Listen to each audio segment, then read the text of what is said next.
Good morning. How is everybody today?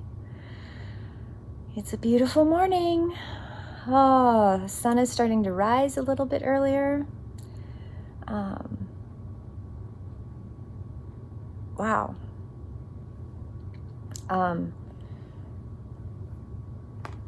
So today's card is number 6, Shock of the New. Look at that. Look at that throat chakra, those sacred geometry signs around the throat chakra and the manubrium around natural number 3. Yep, activation, shock of the new.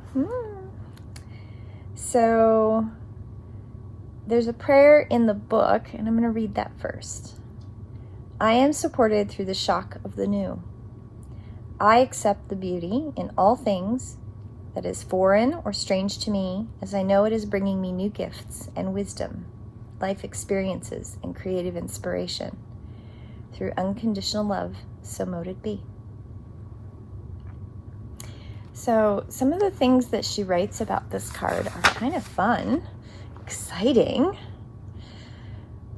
What wild, unconventional voice is calling to you?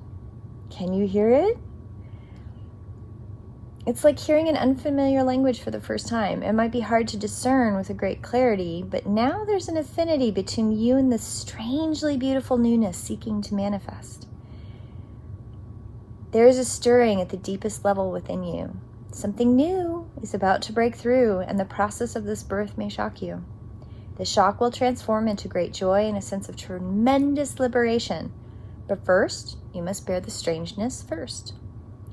The strangeness might rattle something deep in your beliefs or in yourself or your world, daring you to become more yourself, more open to where life is leading you, and more willing to be unique to the sacred art of being crafted by the hand of the universal creator.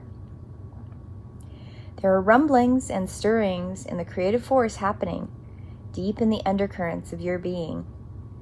If you have not yet sensed these stirrings, they're happening all the same. So be on the lookout for a big new birth, a shockwave, an unconditional, strangely beautiful and disturbing liberation of that which is foreign and stepping into your life. This is life creating the stage upon which you will experience a greater fulfillment. Don't be nervous. Sometimes this change might rock a boat, burst forth new novel ideas and changes things in a way that is out of your control. Free fall into it. The old way is out and the new way is in. You're being invited, dragged, nurtured, coerced into the new, and you can handle it. But this card gives you the guidance to encounter the new and different in your life by asking you not to just reject, no matter how small or insignificant. You're being asked to dispense with your reliance on the past, on the tools that you have to navigate life. You have outgrown your old methods. You will have to fly by the seat of your pants, so to speak, as you experience the new way. Life will show you the way. I think that's beautiful. I think so many people get scared of change. Change is part of life, and change is exciting, and change is magnificent, and the growth opportunities that happen with change are just... I personally can't express how exciting that makes me feel. But I also know that with change comes discomfort, changing things, and I like things to stay somewhat the same. As much as I love change, there are things that I really like to stay the same. And there are other things that I am moved to change. I would love to be able to change my furniture about once every 3 months. That would drive my partner bonkers. Because he likes things to stay the same in that way, right?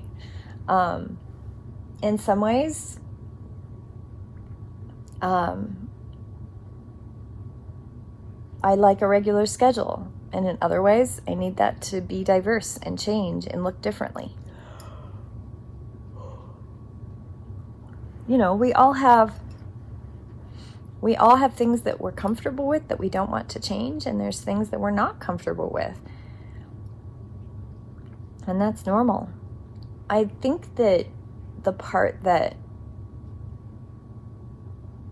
I get really excited about when things change is the opportunity for looking at something new, the opportunity to hear and see and learn from a new perspective, because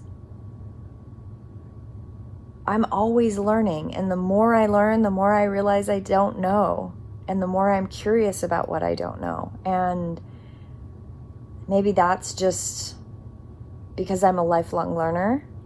I remember my dad many years ago, when I was a younger person, I made a comment about, you know, learning and it's hard, and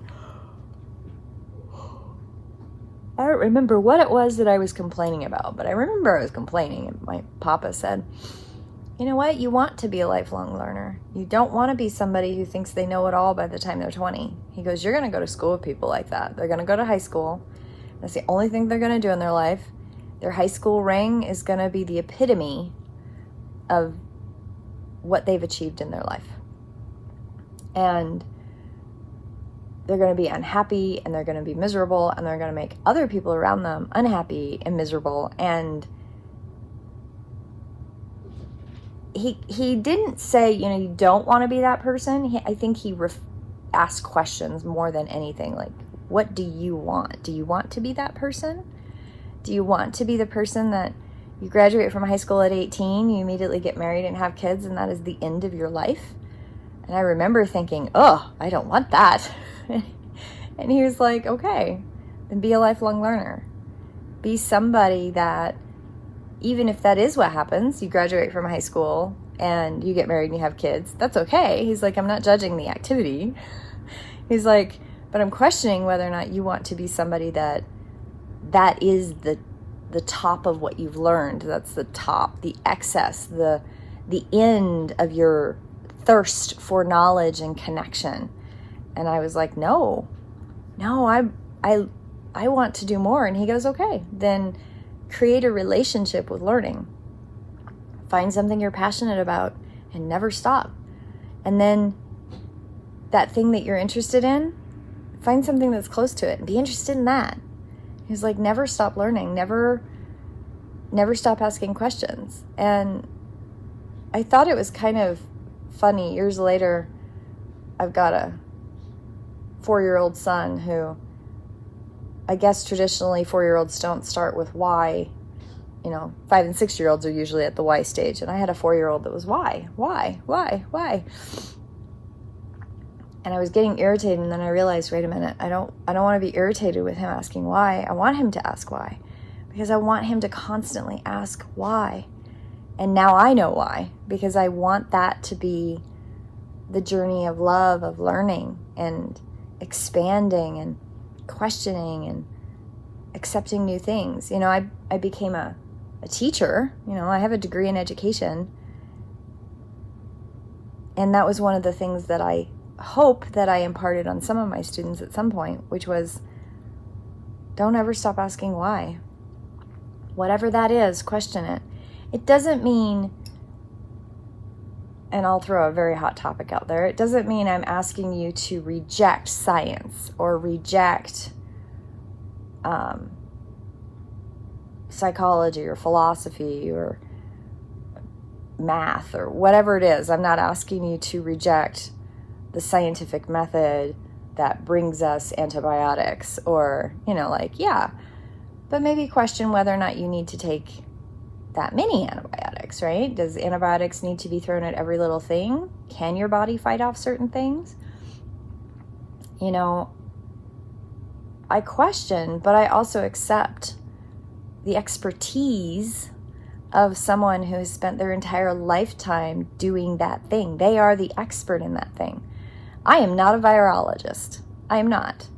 I've studied some science, but I'm not a virologist. So I rely on a virologist to know the things that I don't know because they're the expert. I'm a couch surfing, this is interesting. Now, there are things that I know a lot about. I've spent 30 years of my life, more really, since as far back as I can remember as a human being, living, breathing, and existing in a metaphysical state of awareness. And that's a subject I can talk a lot about. And I know a lot of things. I have a lot of experience. I don't know if I'm an expert. I don't think that I will ever be comfortable calling myself an expert because I'm constantly learning.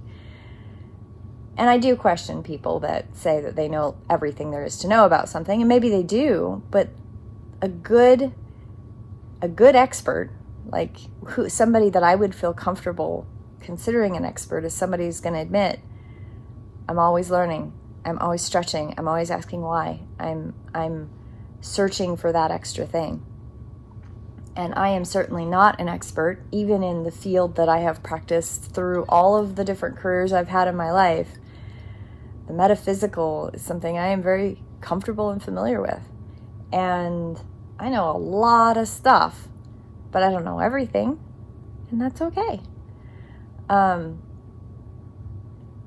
And I research and I study and I learn new things. And one of the beautiful things I love about tutoring is that every time I've tutored, I've learned something new. Like there's usually a subject that maybe somebody's struggling with that I've studied, but maybe I haven't gone that deep in that subject. So I learned something new from that. You know, there's always new research and science bubbling forward. You know, like I studied in college, I did 2 classes on what they at the time called special education focused learning disabilities type classes. So one was, and because I specialized in diversified learning styles, the 9 intelligence was this kind of like the overarching theme. So there was the Gardner's 9 intelligences, and then you had these alternative learners, these diverse learners, maybe learning impaired, or it depended on how you looked at it. And we took quite a bit of time to go over ADHD and autism in the classroom, and we went over dyslexia and dyscalculia and, you know, all these learning disabilities.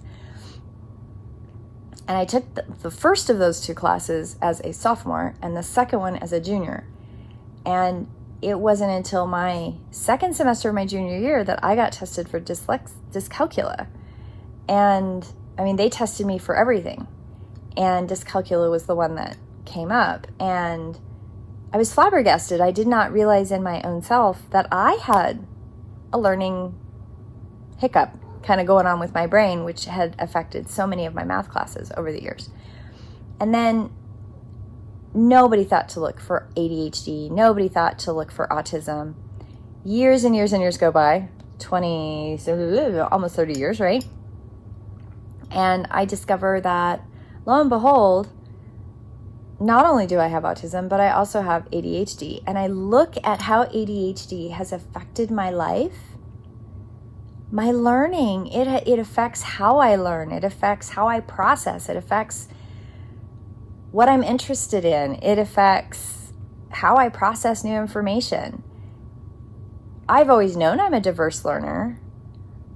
And in the Gerald Gardner multiple intelligences, I'm kind of a little bit all over the map. I'm not any one thing more than the other, which has created a little bit of confusion in my life.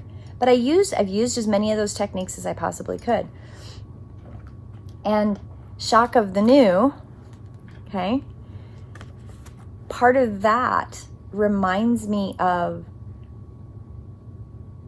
it really shifted. Learning that I had ADHD and autism shifted. It shocked the system. It shocked everything on how I know how all this information that I have gathered over 30-something years, right? Well, almost 50 years of my life, I guess. I should probably caveat that. But I've learned all these things, but now understanding with a whole new skill set of information how very different my brain is, and all the things that I have done that I thought I was doing pretty good with, kind of make and do, while everybody else in the neurotypical world was making, being really successful. And why I've struggled, in a fundamental way that I couldn't figure out why it was so hard for me to do certain things. And that shock of that new information has brought me so much bliss and so much happiness and so much contentment, because now I understand. Now I'm not fighting it anymore. I'm learning what it is and what that means in my brain, and how I can make it better, how I can thrive rather than just survive. And it was the shock of that new information that started trickling in, and then cascading, and then floodgates of information. And why certain things in regular jobs were always making me, why I burn out, why I have a hard time saying no, why, some of the executive functioning things in my regular life that would fall apart because I would give all of my energy and all of my ability to make it work to a regular job, that nothing was left over for my life. Nothing. I look back at when my kids were small and I was teaching full time, and there were times that I was not a good mom. I was not. I stumbled through and made things work, quote unquote. But I was awful at that, because I gave everything I could to my job to put money on the table, and that was it. That's all I had. And everything else suffered. And people would ask me all the time, like, oh my God, you do such a good job, and you're such a good mom, and how do you do this? How do you work full time and do things with your kids, and then do all these crafty things and make art and teach classes and, all the things that I did. Well, there were things that I didn't do well, and there were things that fell off the plate, and there were things that I struggle bust with every single day that, unless you were looking for it, I was really good at hiding that. And sometimes it got exposed, but this shock of the new, right, for me,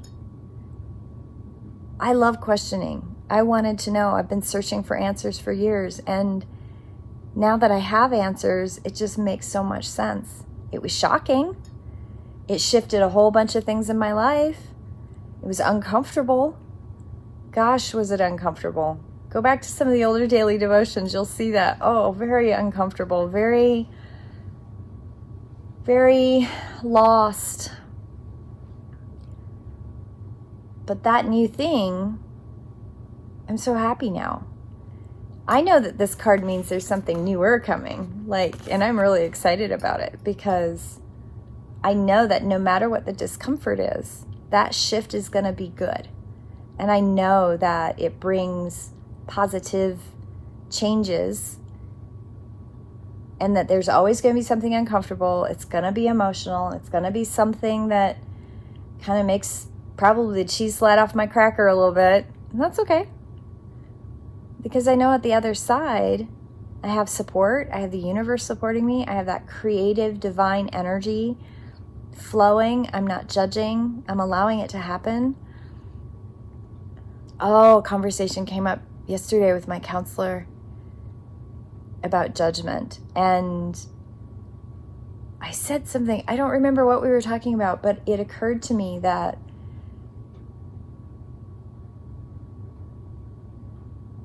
it was something that happened recently. I did an energy healing session on somebody, and I didn't realize that they were holding questioning judgment. They weren't so sure this was a thing, I don't know. And I did this session with them, and they were so blown away, and they were so enthusiastic, and they felt so good, and And not only did they feel good then, but then as the energy cascaded through and as the shifting in the field happened and that multidimensional stuff kind of did its job, you throw vibration at things, and there was I did some pretty hard work. And I think the thing that people don't realize is I do some work, but they do most of the heavy lifting. And they had this big shift in their life over the period of a couple days. And they were so effusive, and they kept saying thank you, and they kept texting and saying thank you and praising. And my husband was sitting on the couch, and he overheard somebody say something on a Zoom thing, and he's like, it's amazing how many people don't realize how much they disbelieve, and then it works, Red. Like, I don't understand why they continue to disbelieve. And I was like, well, I don't hold any judgments by that. We all question. I want people to question. I want people to question and learn and allow that to blossom, and allow that when they question, that means they're seeking and they're hoping. And sometimes seeking and asking questions is not hope, it's fear, but that's okay too. I don't hold any judgments on that. And he smiled and he's like, well, I know it works. He's so funny. It was funny. I don't know why I said that. Oh, why? Asking why. The shock of the shock of the new. Sometimes that new thing throws that disbelief out the window that you didn't know you were holding. And that is a beautiful thing. Throwing that disbelief out and that judgment and that fear, and allowing hope and love and the light of the journey to shine through. It just gives me such happiness to share that. Well, I hope you all have a beautiful day, and don't disbelieve, and I will see you in prayer.